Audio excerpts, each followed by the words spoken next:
193. Wang Anshi's reform. Emperor Renzong of Song ruled for 40 years. Although he had appointed upright officials such as Fan Zhongyan and Bao Zhang, he lacked the determination to implement true reforms, leading to the continued decline of the state. He had no son, so upon his death, the throne was inherited by a relative, who became Emperor Yingzong. Yingzong reigned for only 4 years before falling ill and passing away. His son, Zhao Su, then ascended the throne as Emperor Shenzong of Song. When Emperor Shenzong took the throne at the age of 20, he was an ambitious young ruler who recognized the country's worsening state and was eager to implement reforms. However, the officials surrounding him were remnants of Emperor Renzong's administration, aged and conservative figures. Even officials like Fu Bai, who had once supported reforms, had become passive and uninspired. Shenzong realized that if he wanted real change, he needed a capable and resolute advisor.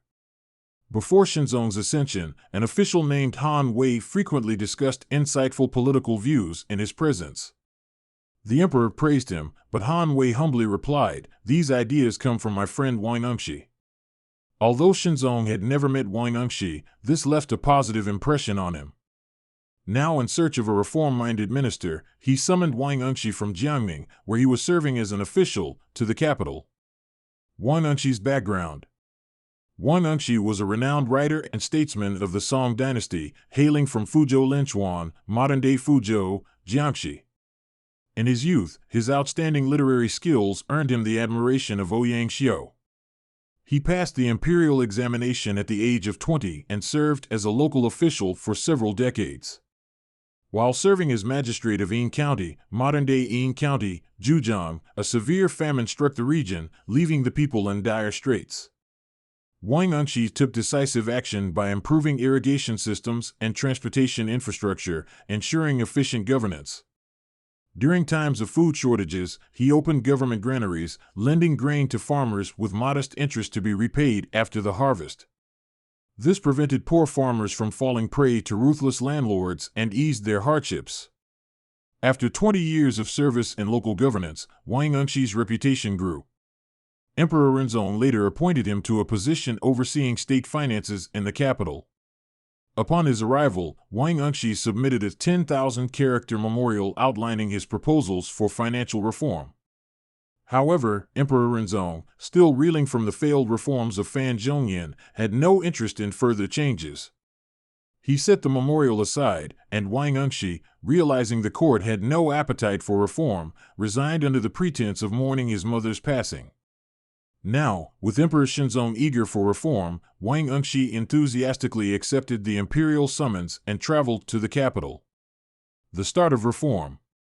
Upon Wang Anshi's arrival, Emperor Shenzong granted him a private audience and asked, "Where should we begin in governing the nation?"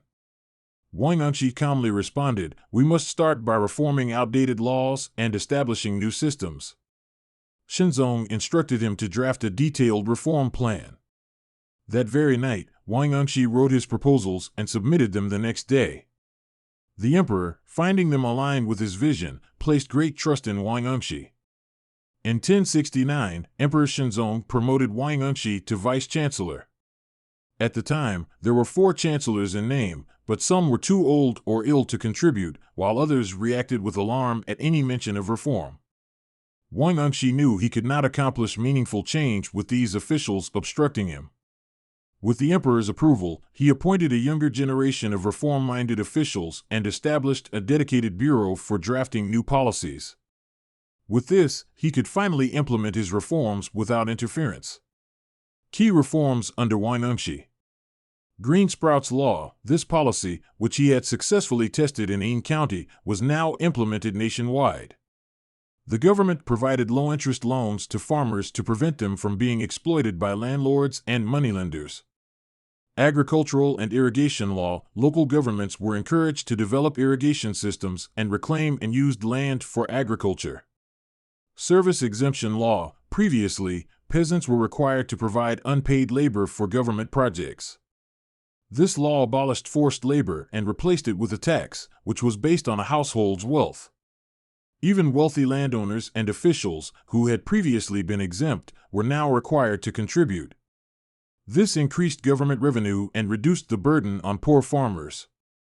Equitable taxation law. To prevent large landowners from evading taxes, the government conducted a nationwide land survey to accurately assess land holdings.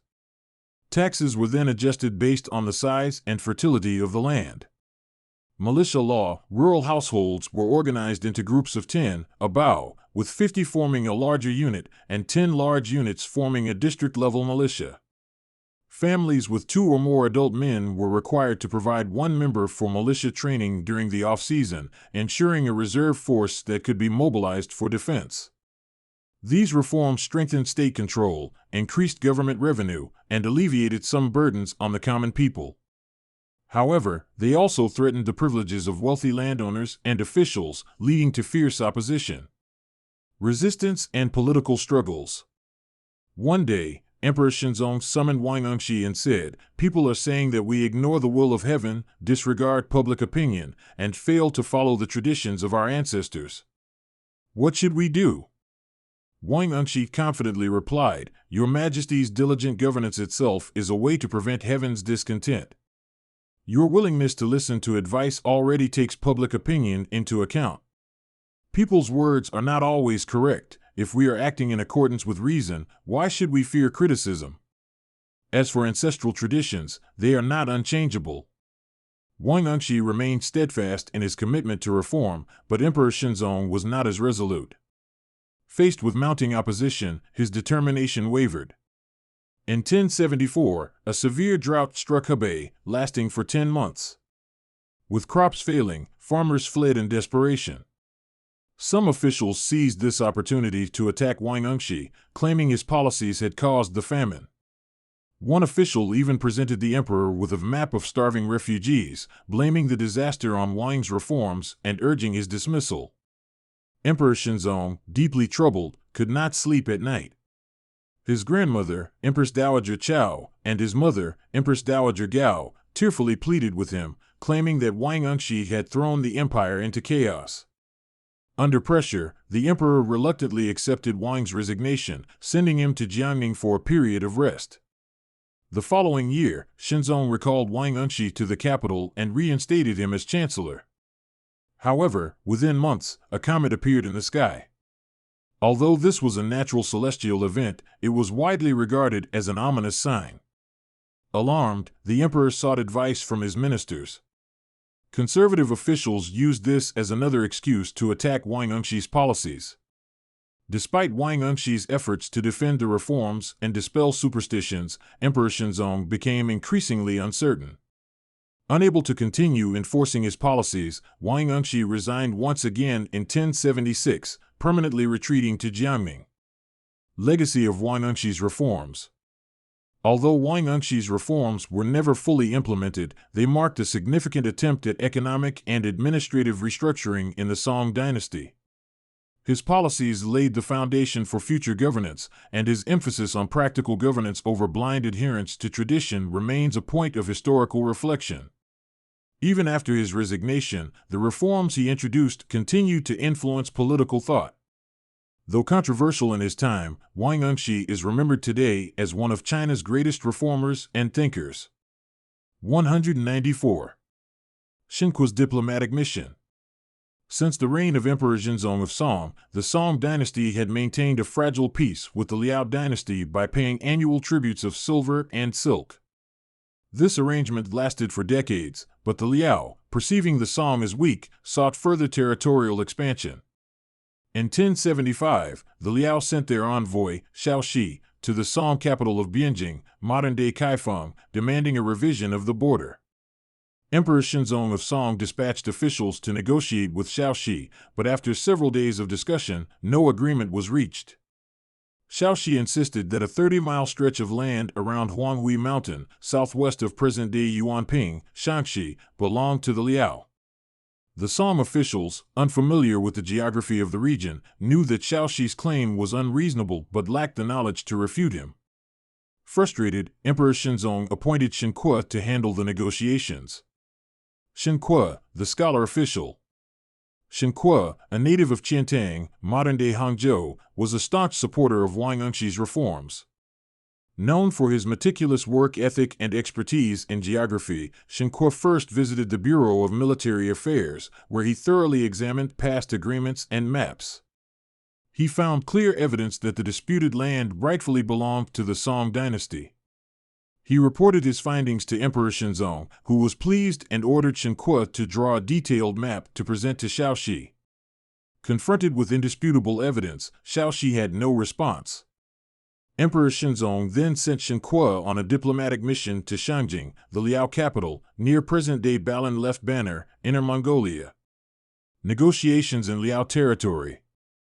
Before departing, Shen Kuo gathered extensive geographical information and instructed his accompanying officials to memorize key details.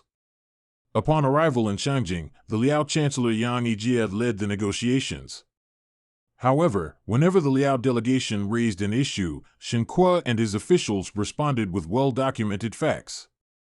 Seeing no opportunity to manipulate the discussion, Yang Yijie resorted to intimidation, declaring, "Are you truly willing to jeopardize our friendship over such a small piece of land?" Shen Kuo, unfazed, responded confidently, "It is you who are violating past agreements and trying to use force against us. If our relations deteriorate, I doubt you will gain anything from it." Realizing they could not outmaneuver Shen Kuo, the Liao officials backed down and abandoned their unreasonable demands. Shen Kuo's cartographic achievements. On the journey back, Shen Kuo meticulously documented every mountain, river, and strategic pass he encountered, creating detailed maps. He also studied the local customs and traditions of the regions he visited. Upon returning to Bianjing, he compiled his findings and presented them to Emperor Shenzong, who was highly impressed and promoted him to Hanlin Academician. Shen Kuo recognized the strategic importance of geographical knowledge for national security. Once, Emperor Shenzong sent him to Dingzhou, modern-day Ding County, Hebei, for an inspection. Pretending to be on a hunting expedition, Shen Kuo spent over 20 days surveying the region's terrain. To enhance his findings, he crafted a 3D topographical model using wood shavings and melted wax. Upon returning to Dingzhou, he commissioned carpenters to carve a wooden relief map based on his model and presented it to Emperor Shenzong. Compared to traditional flat maps, this three-dimensional model provided a clearer representation of the terrain. Fascinated by Shen Kuo's work, Emperor Shenzong ordered him to compile a national map the following year. However, Shen Kuo soon fell victim to political intrigue and was falsely accused of misconduct, leading to his exile in Suizhou, modern-day Suixian, Hubei. Despite the hardships he faced, Shen Kuo continued working on his map. Even as he was transferred to different postings, he persisted in his cartographic studies. After 12 years, he finally completed the most accurate national map of the time, known as the Atlas of all Commanderies and Counties. A polymath and scientist. Beyond geography, Shen Kuo made remarkable contributions across multiple scientific disciplines, including astronomy, calendrical calculations, music, medicine, and mathematics. His curiosity and dedication to empirical research set him apart as a true polymath. While serving as director of the Astronomical Bureau, Shen Kuo noticed that many officials lacked proper training in observational techniques. Upon assuming office, he introduced new astronomical instruments and personally conducted observations. To determine the precise location of the North Star, he diligently used an armillary sphere for 3 consecutive months, eventually calculating its correct position. The legacy of Dream Pool essays. In his later years, Shen Kuo retired to Mingxi Garden in Renzhou, modern-day Zhenjiang, Jiangsu, where he compiled his extensive research into a seminal work titled Dream Pool Essays. This book not only documented his scientific discoveries, but also recorded numerous technological innovations developed by common artisans. One of the most famous inventions Shen Kuo described was Baisheng's movable type printing. Movable type printing, a technological breakthrough. Printing was one of China's 4 great inventions, but before Baisheng's innovation, it relied on woodblock printing, which was labor-intensive and difficult to modify. If a single character needed to be changed, an entirely new wooden block had to be carved. During a visit to his hometown of Qiantang, Shen Kuo encountered an elderly craftsman, Baisheng, who had devised a revolutionary movable type printing technique. Baisheng crafted small, fine clay blocks, each engraved with a single character. After being fired in a kiln, these hardened clay pieces could be arranged into a printing plate. Compared to woodblock printing, this method was far more efficient and flexible. Shen Kuo was deeply intrigued by Baisheng's invention and meticulously studied the process.